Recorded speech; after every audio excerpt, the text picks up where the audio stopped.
You weren't supposed to come." The words fell from my son's mouth as if he'd meant to swallow them, but the damage was done. I heard them clear as the shutter of the camera clicking in the lobby of the Harborfront Grand. My daughter-in-law's arm looped through his, their children pressed to her side, smiling wide for the family photo. I stood just outside the frame, my suitcase handle tight in my palm, the echo of his mutter ringing louder than the chatter of tourists around us. My name is Eleanor Hart.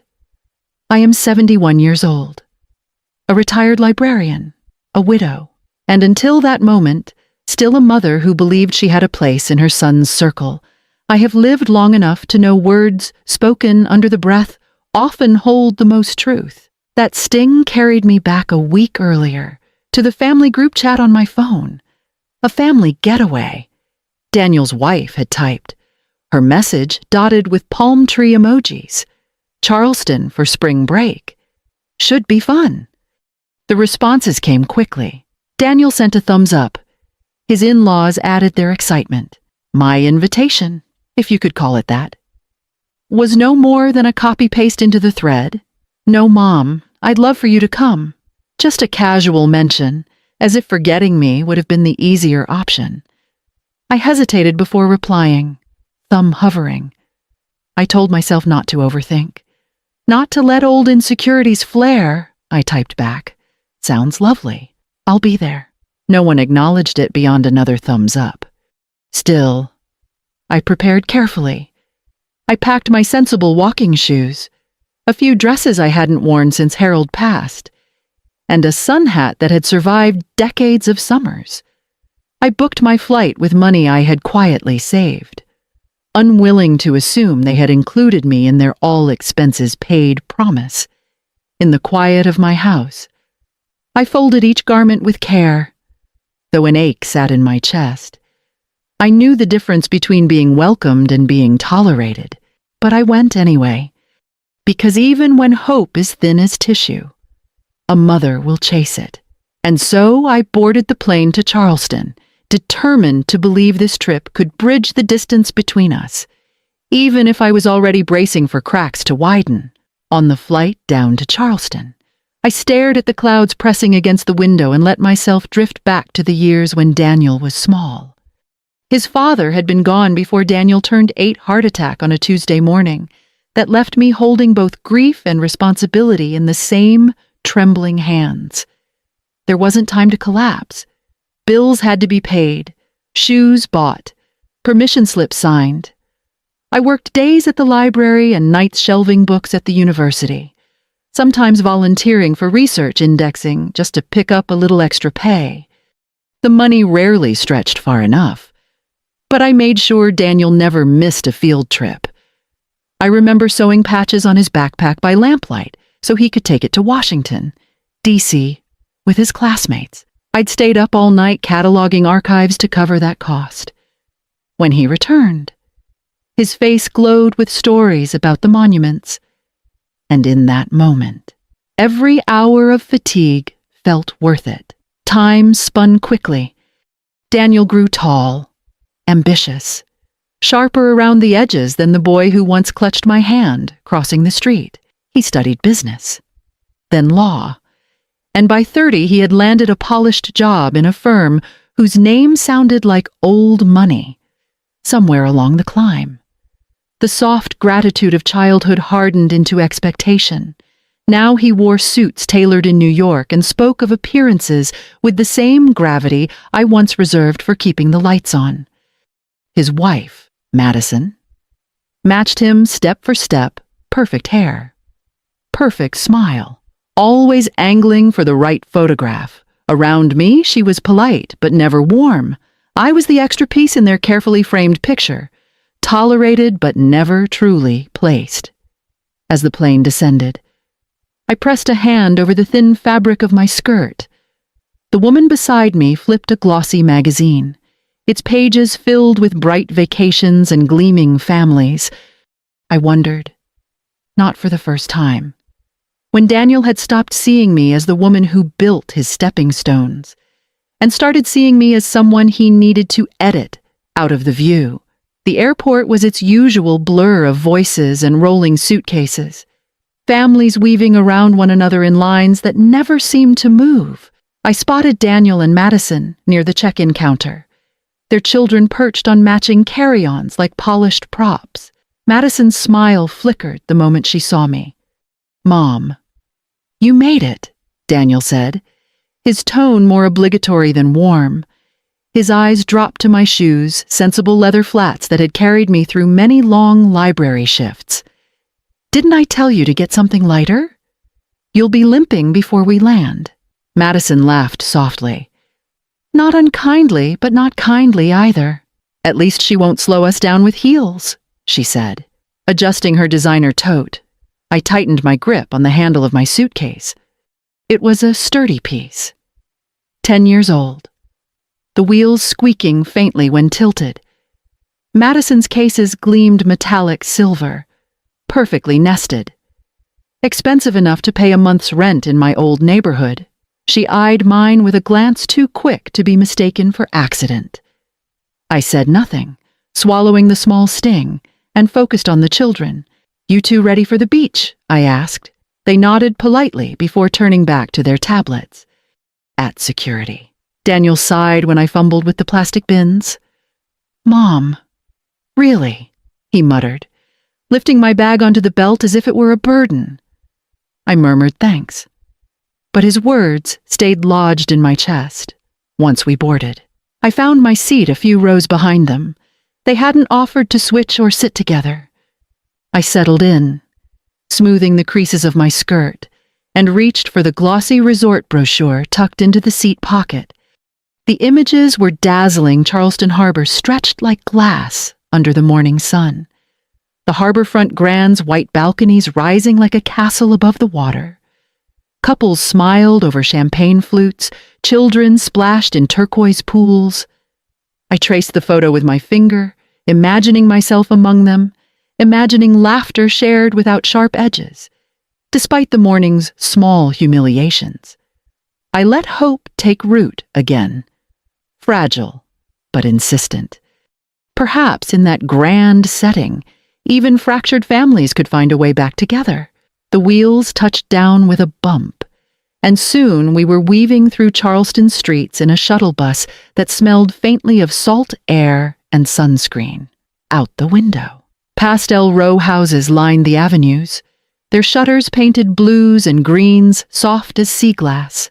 Spanish moss hung heavy from the live oaks, swaying in the breeze like lace pulled from an old trunk.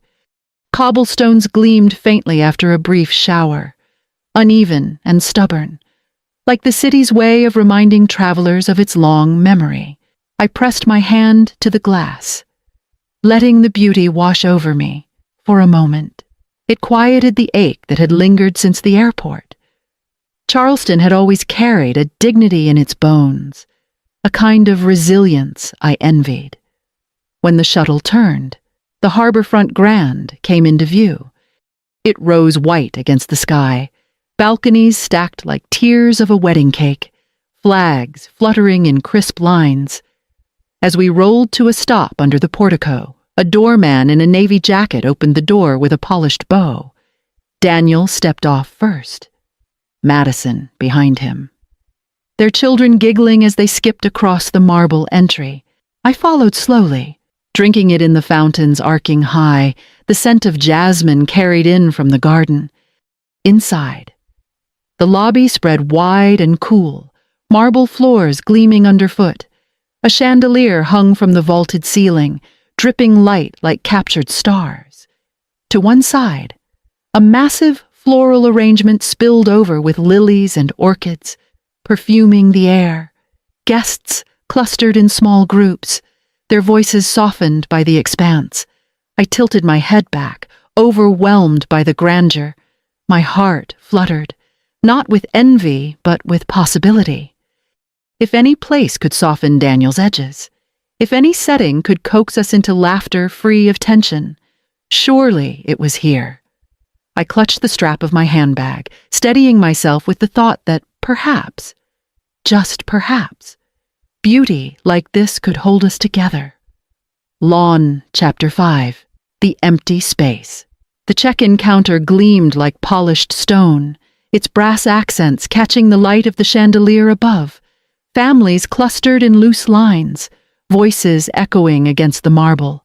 Daniel approached first, Madison at his side, their smiles poised for the receptionist as though this were another photo opportunity. "Reservation for Hart," Daniel said smoothly. The clerk typed, nodded, and slid 2 key cards across with a professional smile. "Yes. Mr. Hart, your Harborview suite is ready. Welcome to the Harborfront Grand." Daniel pocketed the cards with a satisfied nod. Madison leaned toward him, whispering something that made her lips curve into a private smile. I waited a step behind, suitcase handle gripped tightly in my hand. When it was my turn, I stepped forward, heart fluttering with quiet anticipation.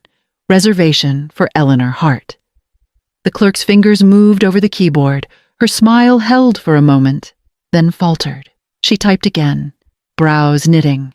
"I'm sorry. Ms. Hart? I don't seem to find a reservation under that name. Perhaps it was booked separately."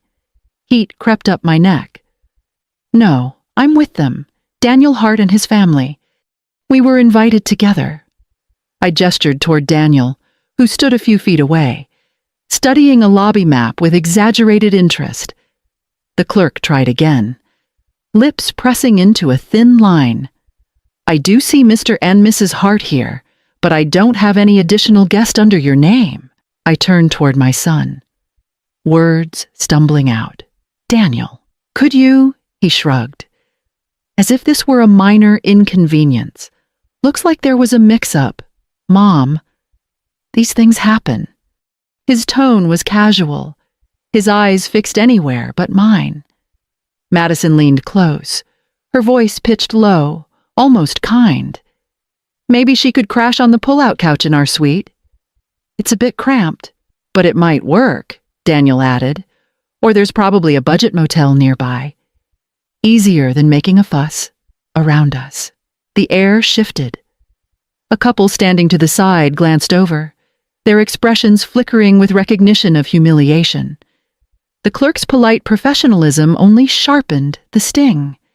I stood rooted, the weight of eyes on me, the empty space where my name should have been laid bare for all to see. My suitcase suddenly felt heavier. Not with clothes, but with the ache of exclusion. I wheeled my suitcase a few steps away from the counter, the clerk's apology still ringing in my ears. My son had already moved on, ushering Madison and the children toward the soaring staircase that led to the guest rooms. A hotel photographer had appeared, offering complimentary family portraits for arriving guests. Daniel agreed instantly.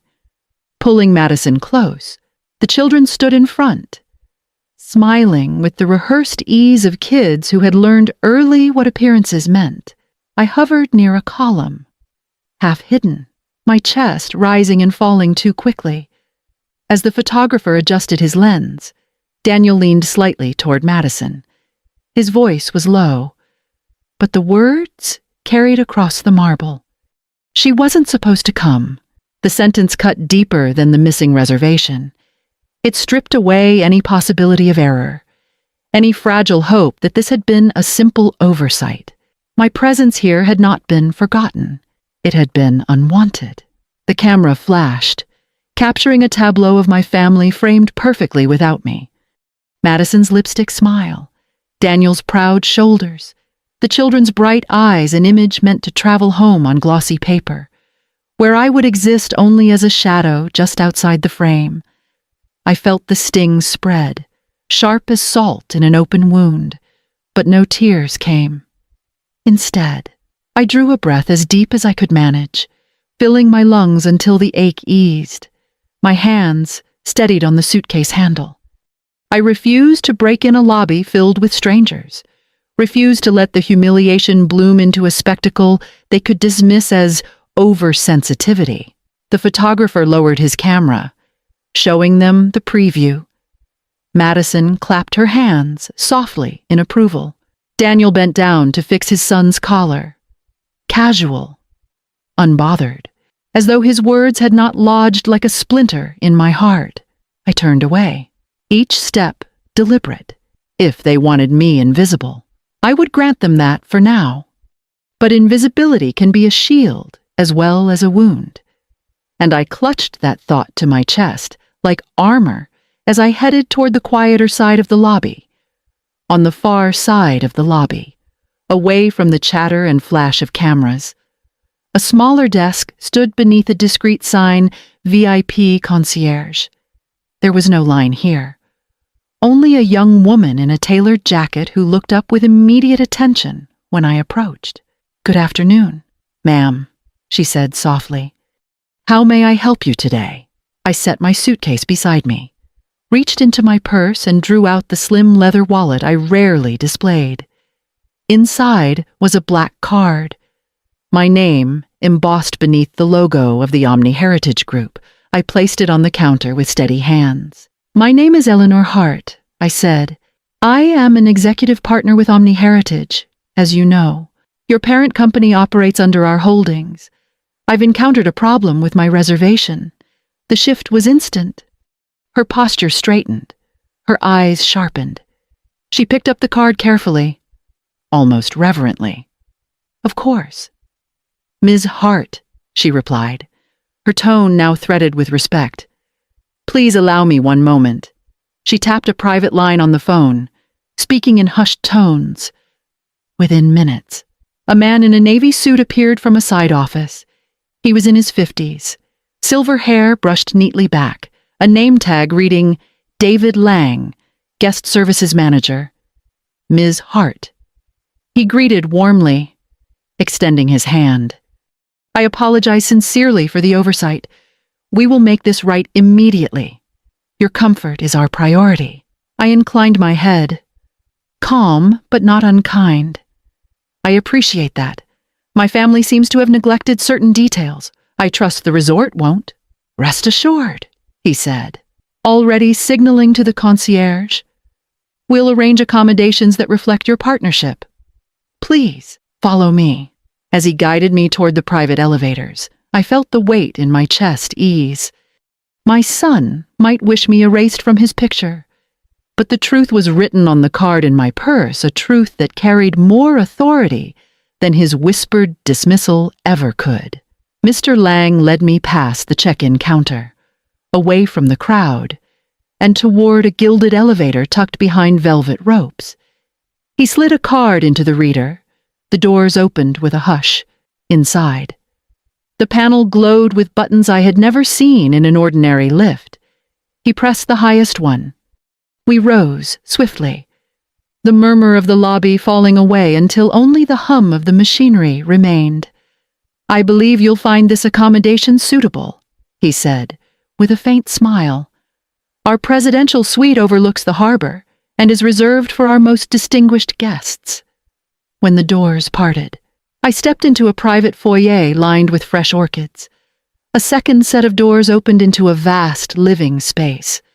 Sunlight streamed through floor-to-ceiling windows, casting a sheen over polished wood floors and antique armchairs upholstered in damask. Beyond the glass stretched Charleston Harbor, its waters silvered by the late afternoon light. A terrace wrapped around the suite, furnished with loungers and a small dining table, the kind of setting where one could watch ships slip quietly toward the Atlantic. Crystal vases of roses stood on side tables. Oil paintings of coastal landscapes adorned the walls. A dining room large enough for a dozen guests opened to one side, and 3 bedrooms branched off the corridor, each more sumptuous than the last. I set my suitcase near the door and walked slowly through the rooms, letting my fingers trail along the carved edges of a mahogany desk. In the master bedroom, the bedspread shimmered like silk water. I drew back the curtains and stood for a moment, breathing in the view. A smile touched my lips. Not triumphant, but steady. This was not about luxury, it was about recognition, the restoration of dignity with the simple press of a key card. I would not storm downstairs, would not raise my voice or demand apologies. When the time came, I would face Daniel not with rage, but with composure sharp enough to cut more deeply than anger ever could. I closed the balcony door behind me, the harbor wind still lingering in my hair, and began to plan how I would carry myself when we met again. That evening, the resort hosted a welcome banquet in a grand hall overlooking the water. The chandeliers glowed like captured constellations, and long tables gleamed with silverware polished to a mirror shine. Guests streamed in wearing their finest, laughter and music rising in waves. Mr. Lang met me at the elevator, offering his arm as though I were a visiting dignitary. "Allow me to escort you, Ms. Hart," he said warmly. Together we crossed the threshold, the murmur of conversation dipping for just a moment as heads turned. I saw them then, Daniel, Madison, and a handful of cousins gathered at a table near the center. Their plates sat half-filled, their voices mid-sentence, until silence swept across their group. Daniel's face drained of color. Madison's fork froze mid-air, her lipstick smile collapsing. One cousin shifted awkwardly in his chair, clearly caught between politeness and shock. Mr. Lang guided me to the empty seat at the head of their table, pulling it out with a flourish. "Miss Hart, I trust everything in your suite is satisfactory." His voice carried just enough to be overheard. "It's magnificent, thank you," I replied calmly, smoothing the napkin across my lap. The silence pressed down like a weight. "Finally," Madison spoke, her tone sugared, her eyes sharp. "A presidential suite, you said. That sounds incredible. 3 bedrooms, wasn't it? Perhaps we could, make better use of the space together. Our room is a bit cramped with the kids." Daniel gave a stiff nod, avoiding my gaze. The request hung in the air, clumsy and transparent. I met Madison's eyes evenly, my smile polite but immovable. "I'm sure the staff will be happy to assist if you'd like to explore other options. As for me, my schedule is quite full." Her smile faltered, the hint of entitlement withering.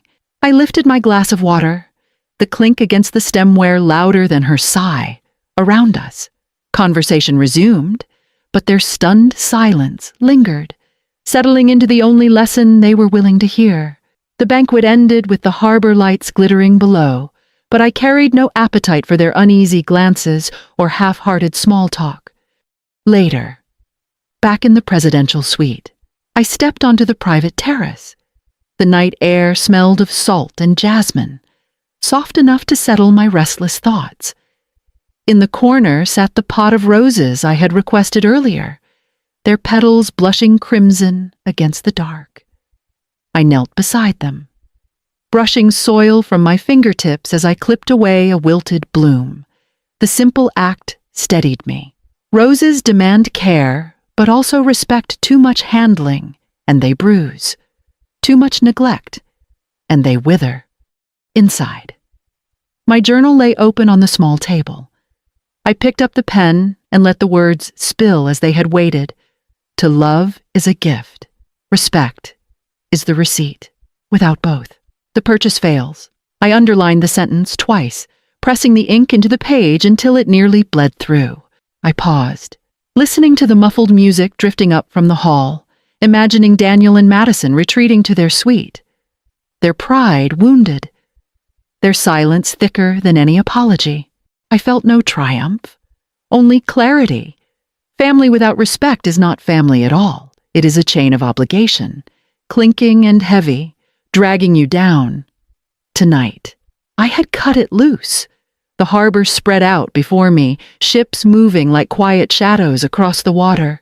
I closed my journal and set it beside the vase of clipped roses. The words and petals both proof of something reclaimed. For the first time in years, I breathed without weight, pressing on my chest. If your son left you off the guest list, would you stand waiting at the desk or flash the key that proves you belong?